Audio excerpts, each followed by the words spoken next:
boy's a man in the in-between. I remember backpacking by the water, late days, I see the bottom. Bonjour à tous, j'espère que vous allez bien.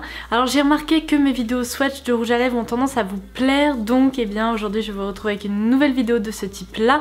Aujourd'hui je vais vous parler des Retro Matte Liquid Lip Color de MAC, puisque comme vous pouvez le voir juste derrière, j'ai pas mal de teintes à vous présenter et j'ai également pas mal de choses à vous dire à leur sujet. Donc on va commencer tout de suite. Si vous vous demandez qu'est-ce que ça, c'est la petite patte de Kira qui dépasse de l'arbre à chat, puisqu'apparemment elle s'est étalée et elle est en train de faire la meilleure sieste de sa vie. Donc j'en reviens à mes rouges à lèvres liquides de chez MAC. Alors pour info, cette gamme de rouges à lèvres liquides était sortie, il me semble, fin 2015 aux États-Unis, mais avec uniquement 15 teintes. Et là, à la fin de l'année 2016 ou début de l'année 2017, je ne sais plus quand exactement, MAC a sorti 12 nouvelles teintes de ces rouges à lèvres liquides, puisqu'apparemment, d'après ce que j'ai compris, le plus gros reproche qui avait été émis à propos de ces rouges à lèvres liquides, c'est qu'au niveau des teintes, on retrouvait absolument pas de nude ou alors de couleurs un peu tendance, à savoir des taupes, etc. Donc apparemment les MAC Addict avaient été un peu déçus de ce côté-là, et c'est probablement pour ça que la marque a sorti ces 11 pour le coup, parce que moi j'en ai qu'11 à vous présenter, nouvelles teintes. En tout cas, si vous avez l'habitude d'aller faire un tour sur le site de MAC, qui a d'ailleurs été refait, il me semble, en fin d'année dernière également, et qui est 1000 fois mieux maintenant, vous avez un onglet nouveautés et vous pourrez les retrouver. Donc je vais bien vous présenter ces nouvelles teintes et non pas les teintes qui étaient sorties il y a un moment déjà. Alors pour ma part, c'est la première fois que je teste ces rouges à lèvres liquides. Les teintes en fait qui avaient été proposées il y a maintenant plus d'un an me tentaient pas plus que ça. En effet, il y avait beaucoup de rose fuchsia, de teintes orangées, enfin vraiment pas des teintes qui m'attiraient vraiment. Donc j'avais passé mon tour. Mais là, je dois bien vous avouer que toutes ces nouvelles teintes m'ont vraiment beaucoup plus tenté. C'est pour ça que j'avais envie de leur dédier une vidéo aujourd'hui. Alors comme je vous le disais, pour ma part, c'est la première fois que je teste ces Retro Matte Liquid Lip Color de chez MAC. J'ai cru comprendre, alors je ne sais pas si c'est vrai, si ce n'est pas vrai, etc. mais qu'entre temps il y aurait peut-être eu une reformulation, parce qu'apparemment les premières teintes qui étaient sorties étaient vraiment très asséchantes, et en fait la texture n'était pas idéale à travailler, parce que dès qu'on avait envie de faire des retouches, apparemment des petites craquelures avaient tendance à apparaître, et c'était limite une horreur. J'ai regardé des vidéos d'américaines dans lesquelles elles expliquent que pour ces premières teintes qui étaient sorties, elles étaient obligées de retirer tout le rouge à lèvres qu'elles portaient et d'en réappliquer de façon uniforme pour éviter justement d'avoir des petites couches de rouge à lèvres qui s'accumulaient. Alors je vais évidemment vous le dire d'ici quelques minutes, mais pour ces nouvelles teintes, ce n'est absolument pas le cas. Donc je suppose que s'il y a une si grosse différence au niveau de la texture, c'est probablement qu'il y a eu une reformulation entre temps, donc tant mieux. Commençons par le commencement, n'est-ce pas? Je vais vous parler du packaging pour commencer. Pour ma part, je le trouve très réussi. En fait, non seulement il est très pratique, mais en plus il est élégant. Il s'inspire vraiment des rouges à lèvres classiques de la marque, avec leur packaging vraiment signature. Donc de ce côté-là, c'est pour moi très réussi. Et en plus, ce qui est très sympa, c'est que pour les rouges à lèvres liquides, le tube est en plastique transparent. Donc lorsqu'on cherche une couleur, pour peu que vous ayez envie d'en acheter plusieurs, vous pourrez directement repérer celle que vous souhaitez porter. Donc c'est plutôt sympa. Concernant l'applicateur, je le trouve vraiment très réussi. Il s'agit d'un embout mousse, ce qui est pour moi le plus pratique pour appliquer des rouges à lèvres liquides.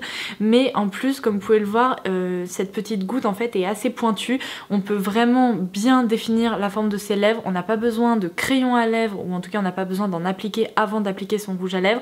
Donc c'est vraiment un produit tout en un, si je puis dire, que vous pourrez appliquer à même les lèvres sans trop vous soucier du rendu ensuite, parce que pour la plupart des teintes, vous allez pouvoir le voir, mais le rendu est parfaitement uniforme et idéal en fait lorsqu'on l'applique directement avec ce petit embout. Alors si le packaging s'inspire un peu des rouges à lèvres classiques de la marque, je dois vous avouer que côté parfum, on retrouve pas du tout cette petite odeur vanillée, sucrée, classique chez MAC. Là, je sais pas, c'est pas vraiment un parfum qui me dérange, c'est très légèrement chimique, mais c'est ni sensoriel ni désagréable.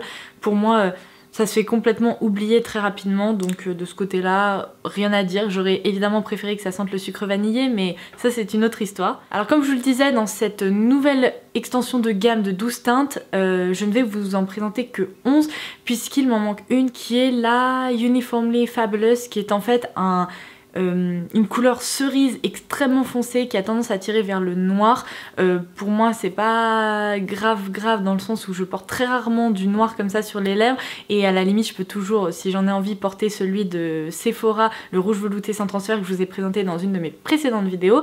Mais bon, du coup sachez juste qu'il y a également une autre teinte en plus de toutes celles que je vais vous présenter. Alors avant de toutes les swatcher et de vous montrer leur rendu sur les lèvres, je vais faire un tout petit topo concernant justement la texture, la tenue, qu'est-ce que j'en pense, etc.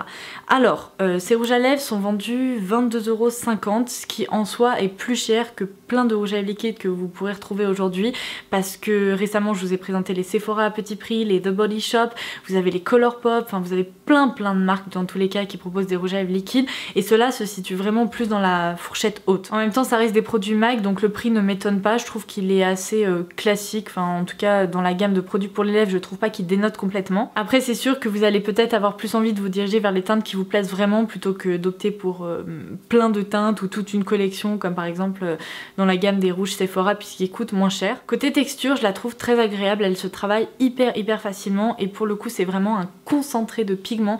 Le rendu est parfaitement opaque dès la première application, dès la première couche, donc c'est vraiment très pratique en fait pour le quotidien. On retrouve ce côté un peu crémeux, un tout petit peu mousseux, donc c'est pas tout à fait liquide, enfin voilà, ça se tient quand même, donc on peut vraiment travailler la texture comme je vous l'expliquais facilement, on peut définir le contour de ses lèvres, remplir, et ensuite après en quelques minutes ça sèche et ça se fixe. Alors là si vous vous posez la question, je porte la teinte Topped with Brandy, qui est un mauve foncé, légèrement taupe, une couleur assez soutenue mais que j'adore, je la trouve absolument sublime. Ça fait déjà un peu plus d'1 heure que je la porte, et si je vous monte comme ça sur le dos de ma main, vous pouvez voir que c'est une texture qui est vraiment sans transfert, et pour le coup c'est vraiment sans transfert, c'est-à-dire qu'on n'a pas de légère marque, on n'a pas de pigment qui se décolle, c'est encore une fois très pratique pour le quotidien. Alors quand on dit que les rouges à lèvres liquides sans transfert peuvent être assez asséchants, eh bien il faut prendre un petit peu ça au pied de la lettre pour cette gamme, puisque je trouve que ce sont vraiment des rouges à lèvres qui se font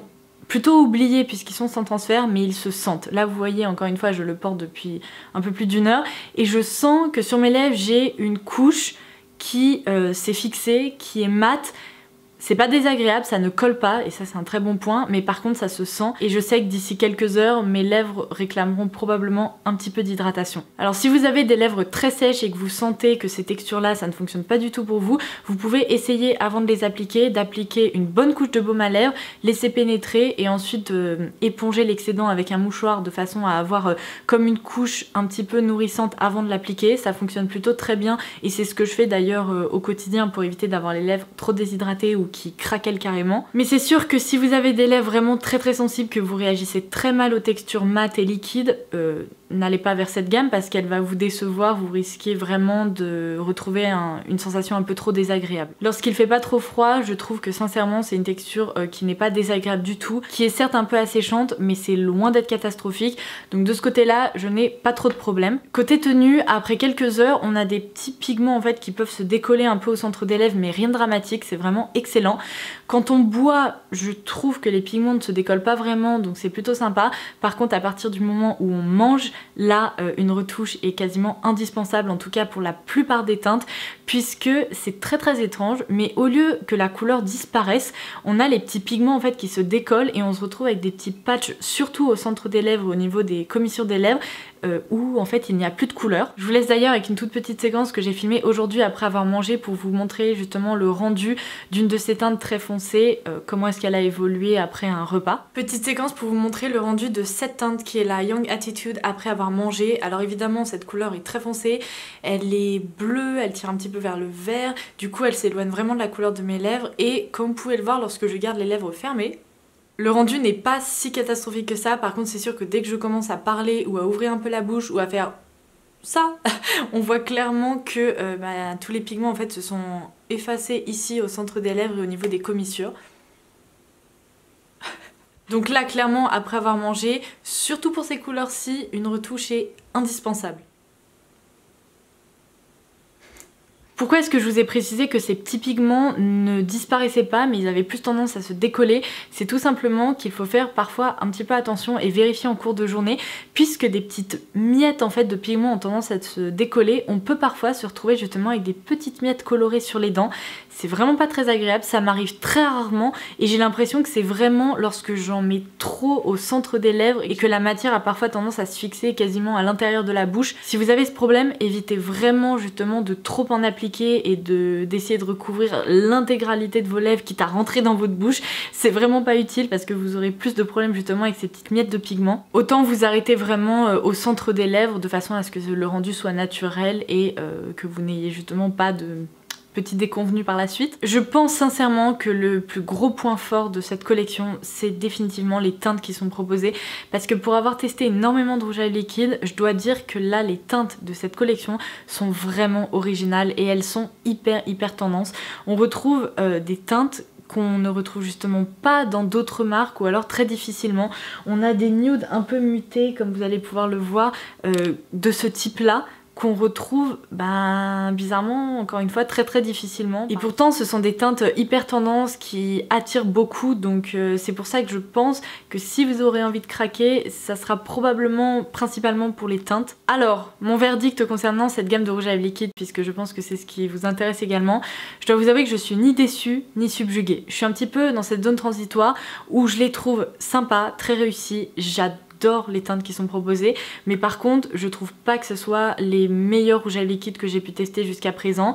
Ce ne sont pas les plus confortables non plus, et en même temps ce sont loin d'être les plus inconfortables, donc voilà, pour moi ce sont vraiment des rouges à lèvres sympas mais sans être absolument extraordinaires, donc je les porte tout de même assez régulièrement parce qu'encore une fois les teintes sont vraiment belles. Alors pas toutes parce que toutes ne me vont pas au teint, mais il y en a beaucoup qui me conviennent très bien. J'évite également de les porter plusieurs jours d'affilée pour ne pas trop déshydrater mes lèvres, mais en soi à partir du moment où j'applique un petit peu de baume à lèvres quand vraiment ça tiraille trop, ou alors le soir j'applique une bonne couche de baume réparateur, je m'en sors très bien. Donc maintenant je vais passer au swatch. J'espère vraiment que toutes ces infos auront pu vous être utiles. N'hésitez pas à liker cette vidéo si vous voulez voir d'autres vidéos swatch de rouge à lèvres.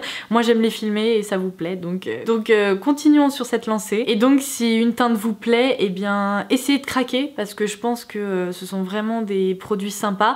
Après, nul besoin peut-être de vous ruer sur toutes les teintes qui sont proposées. Je ne suis pas sûre que ça serait très utile, et au-delà de ça il vaut mieux quand même tester si la texture pourrait vous convenir et vous plaire, notamment pour le quotidien. Je commence par la teinte Flesh Stone, qui est un nude complètement muté, assez dingue. Alors il est un tout petit peu plus foncé sur les lèvres que la couleur qui apparaît comme ça dans le tube. C'est pour moi une couleur ciment qui possède un petit peu plus de touches de nude à l'intérieur. Donc c'est une couleur qui est très difficile à décrire, mais si vraiment il fallait le faire, je dirais que c'est un taupe nude qui se rapproche de la couleur de la pierre en fait. Voilà. Après on a la teinte Dash of Spice, qui est un peu la déclinaison de la teinte que je viens de vous présenter, mais en version plus réchauffée. On retrouve vraiment des sous-tons plus nude à l'intérieur, plus beige, et pourtant c'est une teinte qui reste un peu dans la même famille de couleurs. Ensuite, une de mes teintes préférées de la collection, c'est la teinte So Me, qui a très bien trouvé son nom, n'est-ce pas? Il s'agit d'un mauve taupe assez soutenu. Je l'adore, je le trouve sublime, et je pense vraiment que c'est une des teintes qui plairait le plus à un grand nombre de personnes. Ensuite la teinte Burnt Spice, alors pour le coup elle porte assez mal son nom parce que je ne trouve pas du tout que ce soit une teinte très chaude. Il s'agit un peu de la déclinaison de la précédente teinte que je viens de vous présenter, mais en version légèrement rose, légèrement beige, donc peut-être un peu plus facile à porter si vous n'aimez pas les teintes trop soutenues. Ensuite la teinte que je porte depuis le début de cette vidéo, qui est la teinte Topped with Brandy, qui est un mauve beaucoup plus foncé. C'est vraiment une teinte foncée et assez soutenue. Je viens de réaliser que j'ai réussi à m'en mettre juste ici, je ne sais pas comment j'ai fait, mais en tout cas je la trouve extrêmement réussie et je l'aime beaucoup, c'est une de celles que je porte le plus. Ensuite la teinte Café au Chic, alors un petit peu français, un petit peu élégant, c'est un nude qui cette fois-ci possède toujours cette base un peu taupe, un peu mutée, hyper tendance, mais qui a plus tendance à tirer vers des sous-tons marronnés. Et puis si je devais même chercher un petit peu d'autres sous-tons, je dirais qu'il y a une pointe de gris à l'intérieur. Ensuite on a la teinte Simply Smoked, qui est la déclinaison de la précédente en version encore plus foncée, encore un chouïa plus grise, donc là on est vraiment sur une teinte foncée qui n'est pas tout à fait marronnée, mais qui se situe un peu dans cette zone, c'est pas noir, c'est pas gris, c'est pas marronné, ça reste soutenu, voilà. On monte encore d'un cran niveau teinte avec Espresso, alors qui porte très bien son nom, c'est vraiment une couleur café si je puis dire, mais qui reste très marronné, très foncé. C'est un peu une teinte qui pouvait être très tendance dans les années 90 mais qui revient à la mode. Ensuite la version un peu moins taupe et plutôt chocolatée, qui est Choco Tease.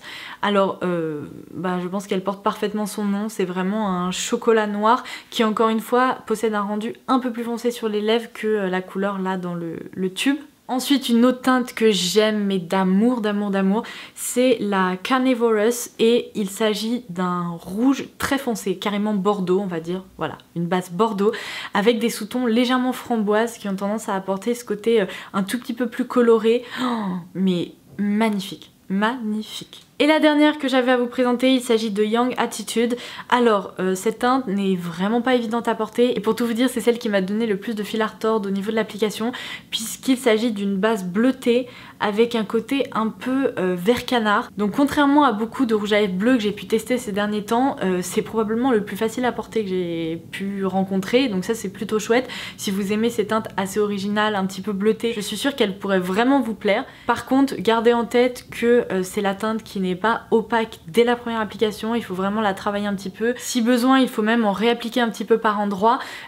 Pour moi, le problème principal de cette teinte, en fait, c'est qu'elle a tendance à teinter la peau, mais c'est un truc de dingue, c'est-à-dire que même quand on se démaquille, même avec du biphasé ou une texture très grasse, on a le contour des lèvres qui a tendance à rester un petit peu bleuté. Alors on se demande si on s'est pas fait frapper entre temps, donc faites gaffe. Disons que pour cette teinte, il faut impérativement la garder dans son sac à main pour faire des retouches et garder en tête que voilà, c'est vraiment pas la teinte la plus évidente à manier ou à dompter, mais ça se fait, il n'y a pas de souci. Voilà, je l'ai déjà testé et porté, ça peut fonctionner, il faut juste un petit peu s'armer de patience. Et d'ailleurs, il me semble que j'ai vu une vidéo d'une américaine qui expliquait qu'elle l'avait acheté pour s'en servir en tant que liner liquide. Donc vraiment liner pour les yeux, pas liner pour les lèvres, liner voilà, pour tracer un trait d'eyeliner. Je pense que ce n'est pas une mauvaise idée du tout et à l'occasion j'essaierai parce que sachant que c'est une texture qui se fixe et qui devient complètement mate, et bien pourquoi pas la détourner, la porter au niveau des yeux. La seule chose qui m'inquiète un petit peu, c'est que j'ai pas envie de me retrouver avec la paupière teintée, vous savez, avec un gros trait bleu, mais j'essaierai. Je vous en donnerai des nouvelles. Et voilà, c'est tout pour les teintes que j'avais à vous présenter aujourd'hui. Dernière petite précision concernant le démaquillage, puisque je viens de l'aborder, je vous conseille vraiment justement pour retirer ces couleurs de vos lèvres, de vous munir d'un démaquillant biphasé, d'une super eau micellaire ou bien tout simplement d'une texture très grasse comme une huile démaquillante parce que vous aurez beaucoup moins de mal à décoller les pigments et vous ne vous retrouverez pas avec des lèvres toutes gonflées, irritées, etc. N'y allez surtout pas avec un démaquillant un peu classique ou une lotion ou que sais-je, ça ne fonctionnera pas. Donc voilà, cette fois-ci je pense vraiment vous avoir tout dit concernant ces rouges à lèvres liquides rétro mat de chez MAC, ou en tout cas avoir tout dit pour ces nouvelles teintes. J'espère vraiment que cette vidéo aura pu vous être utile. Si vous avez la moindre question, n'hésitez pas à la laisser ci-dessous. Et en attendant la prochaine, je vous embrasse très très fort et je vous dis à très vite. Bye bye.